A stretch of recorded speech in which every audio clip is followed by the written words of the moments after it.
Təvəkkül müəllim, bəlli bir yaşınız var. Neçə yaşınız var? 72 yaşın içindəyəm. Maşallah.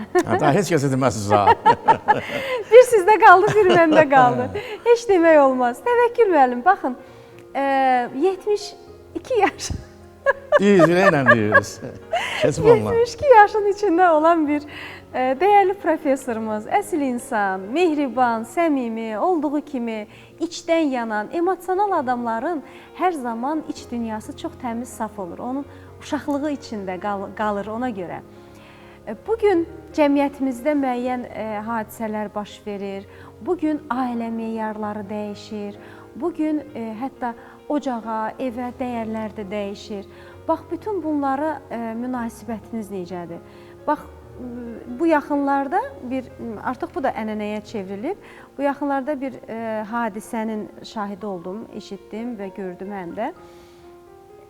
Oğlan evi, qız evi haqqında maraqlanır və onlar bir restoranda elçilik keçirirlər. Bəli. Qız evi təklif edir ki, bir restoranların birini tutaq və elçilik orada baş tutsun. Bunu eşidən oğlanın atası o qızı almaqdan imtina eləyir və düşünür ki, öz qonağını öz evində çağırmayan ailə bizə uyğun deyil. İndi bir sıra proseslər ocaqdan, evdən, ev mühitindən kənarda baş verir. Bu, insanın xarakterinə də təsir eləyir.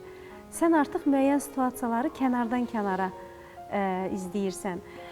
Bir misal var, birinə deyirlər ki, niyə indi münasibətlər korlanıb, əvvəl daha möhkəm idi. Adam cavab verir ki, keçmişdə cırıq corabı tikərdilər, indi isə atırlar. Bax, münasibətlər də dəyişib, Təvəkkül müəllim, hər mənada. O ocağın istisinə gələk. Görürsünüz, Fəxriyə xanım, bu yaşlı adamlar, orta yaşlı adamlar və yaşlılar dünənə çox bağlı olurlar. Keçmişə çox bağlı olurlar. O keçmişi yaşatmaq istəyirlər. Nəinki təkcə öz həyatlarında, həmçinin öz ailə həyatında da o keçmişi yaşatmaq istəyirlər. Hətta elmi tədqiqat aparıb görürsən ki, o keçmişin qalığı heç o qədər bir keyfiyyətli bir şey deyildirsə də, lakin yaşlı adamlarda o nostalji hisslər ki deyirlər, elə bir ki, onları sürüyə-sürüyə də olsa dalıyla gətirməyə çalışır. Hə, indi bax, gələk buna.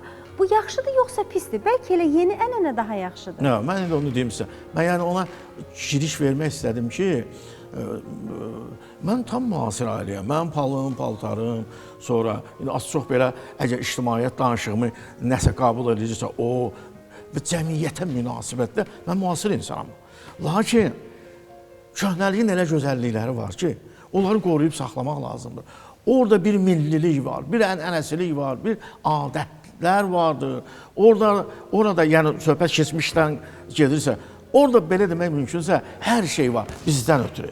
Lakin müasir gənclik, deyərsən ki, ata eşitdi, dedik, bizə belə bir ailə lazımdır. Əlbəttə, o düz hərəkət eləməyib. İndi, yəqin bəlkə də ola bilsin, baxsın, görsün, deyər ki, o mənim işimdir, təbii onun işidir.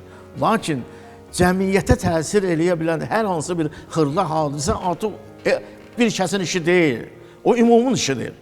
Məsələn, biz tez-tez indi mətbuatda, televiziyada belə söhbətlərlə razılaşırıq ki, özü xüsusən, məni bir dənə söz var, yandırır məni. Məni yandıran olur ki, xüsusən qızlar, cavan qızlar, orta yaşlı qızlar deyir ki, 21-ci əsrdir, bizə söz azadlığı verib, belə halal xoşun olsun söz azadlığı sənin.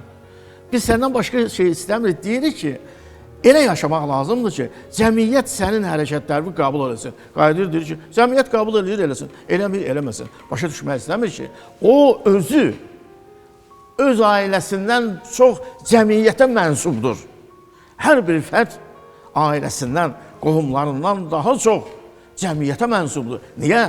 Çünki cəmiyyəti ayrı-ayrı fərdlər təşkil edir. Deməli, sən özünün deyilsən.